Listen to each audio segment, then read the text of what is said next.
Next up, we have my brother. I said it earlier, my arm in penmanship. All right, this guy trained me and looked out for me years and years ago. So we're going to bring out, I've hosted many shows with him years and years ago and still doing it. Next up, we got my man, Mr. JQ Lyric. Jacqwan, you up. Thank you. Now, this particular piece I'm doing tonight is a piece that I wrote years ago, and then I thought I lost, but only by the efforts of some of the previous CitySeries fam, they were able to help me repiece it back together. So what I'm doing tonight is called I See You.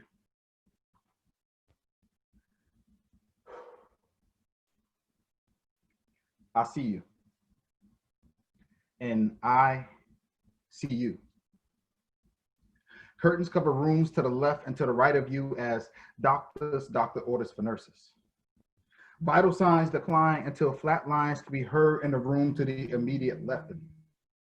Teardrops descend down cheeks as weeping widows sway like weeping willows in the wind. RNs pretend not to be bothered as fathers cry for dying sons, as life force fades like dying suns, leaving black holes in the hearts of next of kin.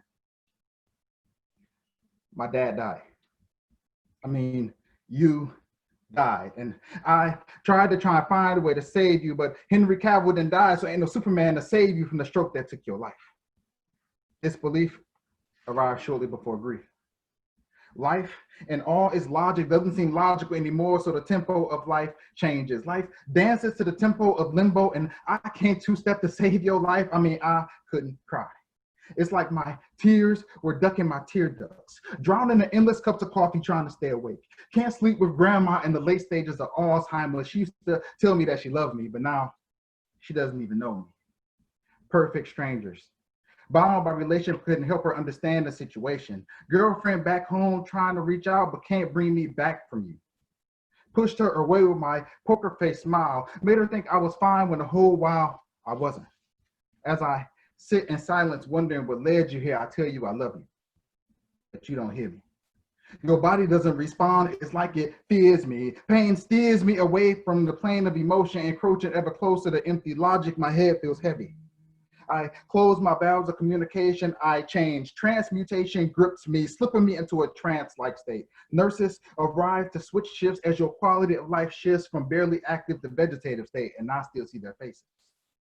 The faces of each one of my family members as they try to remember the good in you, seeming to careen off the respective cliffs of grief at the decision that needs to be made, the decision to pull the plug on your life support. And looking back, I can't burden anyone to try to be my support system because the decision was mine. So I find it hard living life knowing that the decision I made may have been indirectly responsible for when you died. So I feel guilty. Like I opened my mouth, somebody handed me your life and said, let your father rest in peace at the cost of a piece of your life. So when your soul vanished, it took a piece of mine too. And for that reason, so long as I remember you, I'll always see you exactly where I lost you. And I see you. Every single time. Every time. Wow. Every time. Thank you. All right. Woo!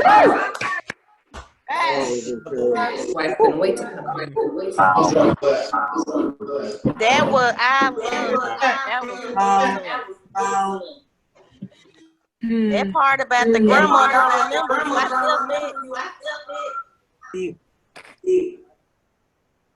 remember. Every time you spit that piece, man. I remember when you initially wrote it. Every time you spit it, it just gets better and better, and everything comes to mind.